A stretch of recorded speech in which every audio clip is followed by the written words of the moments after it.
Well, mas malamang po ay magbibigay ho ng mga ilang mga dagdag or clarification, or kung may mga kailangan pa ho nga idagdag na mamungkahi, babanggitin po ito doon sa formal comment ng prosecution panel. Antayin na lang ho natin siguro yung pong comment itself, no? Hopefully within this week mai-file po ito.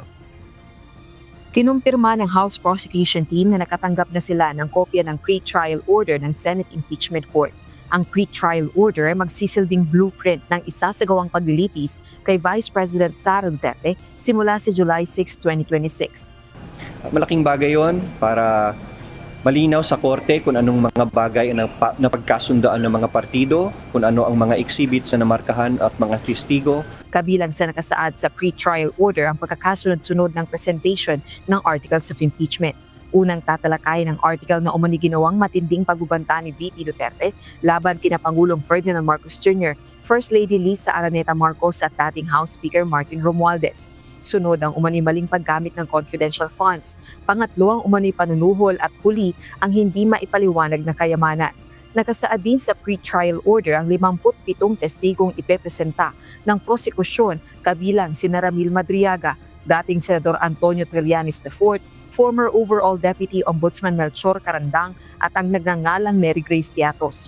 Ang kapo naman ni VP Sara mayroong hindi bababa sa 45 testigo kabilang na sina Madriaga, dating Executive Secretary Lucas Bersamin o kinatawan nito at Ombudsman Crispin Remulla o kinatawan din nito. 17 naman ang common witnesses ng prosecution at defense teams.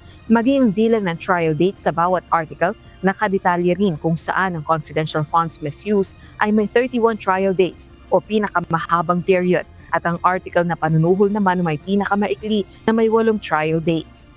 At tingin ko naman po, kung yan po yung pasya ng Senate Impeachment Court, we will comply with the length of time that are given to us.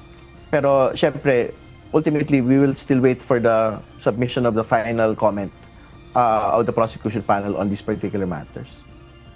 Ayon pa kay House Prosecution Panel Member Representative Ridon, handa na silang isumite ang komento para sa pre-trial order. Gayun din ang bukod na submission ng listahan ng mga testigong ipepresenta nila sa July 6, ang unang araw ng paglilitis. Unang isa sa ilalim sa pagtatanong ang mga testigo at ebidensya sa matinding pagbabantang ginawa ng pangalawang Pangulo. Pangungunahan ito ng House Prosecutor in Charge sa article na grave threats na si Iloilo 3rd District Representative Lawrence Defensor. Handa po tayo at gagalangin natin ang proseso. Kasabay nito na nawagan din sa publiko ang mambabatas na igalang ang proseso ng impeachment trial. Rosa Licoz, UNTV News and Rescue. Diyos ang aming sandigan, serbisyo publiko ang aming pinahangalagahan.